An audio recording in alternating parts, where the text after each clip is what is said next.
Hi guys, and today it's time for him to play Gillingham tomorrow in League 1, so let's get started. In goal Labours, the reason why is because he kept on the clean sheet against Ipswich, made a good save. He did everything a goalkeeper had to do, although he weren't really tested, so yeah. Then right back Max Power, although I was like, I can't been laughing about him playing right back, to be fair, he is actually a decent right back at this level. Like, and he's better at right back. Got a good assist for the try by goal for cracking cross, and that's one like bang for him being a right back. That he's got such good passing views and good crossing. So yeah. First centre back day on Sanderson. I wouldn't risk being out for his injury. When Sanderson came on against Ipswich, he came on and did well, although he didn't his goal back pass, but it was quite amusing, especially if you looked on his Twitter afterward, but he was saying, oh, be careful. But Sanderson did well, and I do believe that he came on and showed some class, and I believe he should be getting more game time, because every time I've seen him, he always impresses us, so yeah. Then left centre back Jordan Willis. The reason why there's no doubt, there's not a coincidence we've returned to form when Jordan Willis has been backing our team. The reason why is Willis is such a good defender at this level. Piercy, strong, powerful, everything you need from a defender, and all the dating game against Ipswich.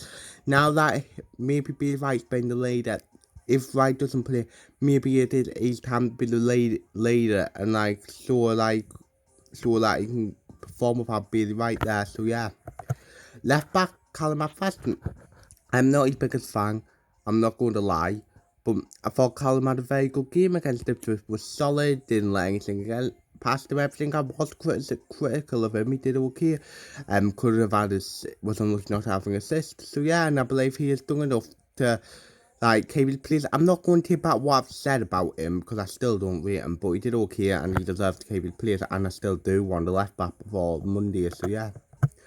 Then first defence mid Josh Scorn. Again, I've made it clear I don't rate Josh Scorn, but he did have a decent game at it, so it's like, especially in the second half, was cool, controlled the midfield, and that's what I want to say from Scorn. If he can do that every week, where his passing was still is off, and I do not rate him as a passer, but although that's what centre midfielders should do, but if he can do what he did against Ipswich, where he was really good in the second half, yeah, I will start to like him, although I do like him as a person, but I just don't rate him as a footballer, so yeah.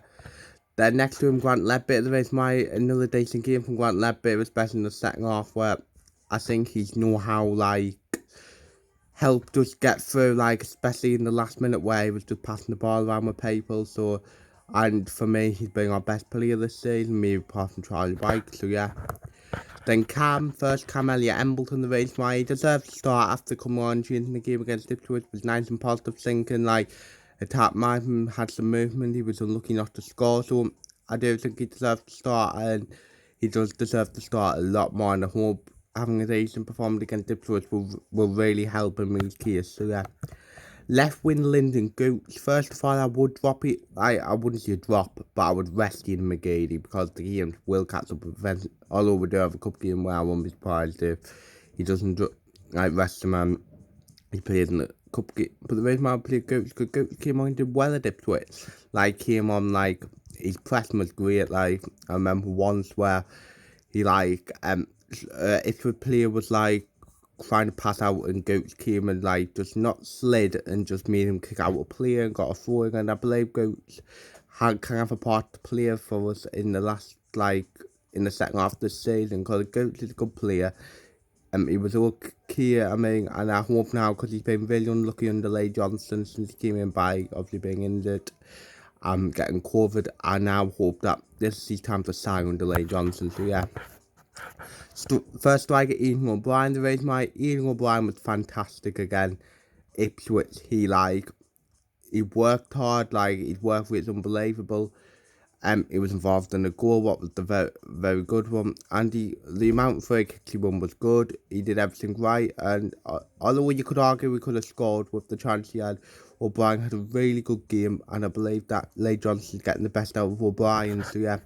Then up front, Charlie White with him. The reason why, because again, he's getting the best out of him. Charlie White is on fire at the minute.